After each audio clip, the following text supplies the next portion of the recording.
Party দেখতে যাই, সবাই জিজ্ঞেস করে পাত্রের মা কই, মা আসলো না কেন? কাউরে উত্তর দিতে পারি না। বুকের ভিতরে কষ্ট হয়, কি যে কষ্ট হয় এটা বলে বোঝানো যাবে না। এই খাবার টেবিলে বসে এরকম কান্নাকাটি করো না, দেখতে ভালো লাগে না। তোর একটা না থাকলে কত ভালো হতো, তাই না? এরকম রুটি কলা এগুলা খাইতে আর ভাল লাগে না।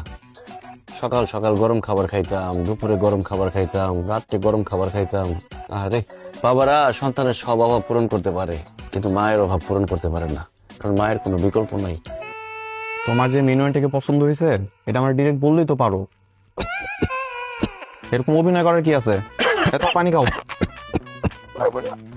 এখানে ম্যান টু ম্যান ডিরেক্ট কথা হইতেছে। না মানে ব্যাপারটা ওরকম না। ঠিক আছে, আমি তোমাকে খুব ভালো করে চিনি। আমার মা যে শুধুমাত্র আমাকে ছোট রেখে মারা গেছে ব্যাপারটা তো এরকম না। মা তোমাকেও ছোট রেখে মারা গেছে। আমার মায়ের প্রতি তোমার ফিলিংস জন্মানোর আগেই তো উনি তোমাকে ছেড়ে চলে গেছে। আর এমন একটা ভাব করতেছো যে আমার মাকে তুমি অনেক বেশি ভালোবাসতা। সেটাই তো, তোর মায়ের খুব বেশি দিন পাই নাই। এদিকে 2 মাস, ওইদিকে 9 মাস, 11 মাস। অ্যানিভার্সারি করার আগে মরে গেল। থাক, ঠিক আছে, তারা নিয়ে ভাইবা লাভ নাই, নতুন করে ভাবতে হবে।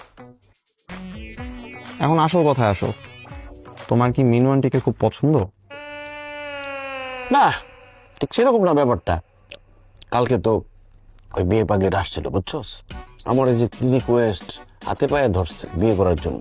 আমি তো বিয়ে করবোই না কোনোভাবে, কোনো রকমে পালাইছি না করে।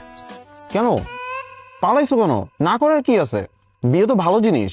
আচ্ছা তুমি একটা কথা বলো, আমি যদি কয়েকদিন পরে বিয়ে করে ফেলি, আমি কি তোমাকে নিয়মিত এরকম সময় দিতে পারবো? তুমি বলো। তখন তো আমি আমার বউ নিয়ে ব্যস্ত হয়ে যাবো। তো তোমার একটা গতি করা উচিত না? এটা অবশ্য ঠিক বলছ। আর যাই হোক, আমার দেরি হয়ে যেতেছে, আমি উঠলাম। শোন, পরীক্ষা দিতে গেলে আগে প্রশ্নপত্র ভালো করে পড়বি, যে প্রশ্নের উত্তরটা ভালো পারস সেটা আগে লিখবি, ঠিক আছে? জানি জানি, এত জ্ঞান দিও না তো। এই যে বাবার মতো ভাব যে নিতেছো, তোমার কি বাবা মানায়? ঠিক আছে, ভালো করে পরীক্ষা দিস।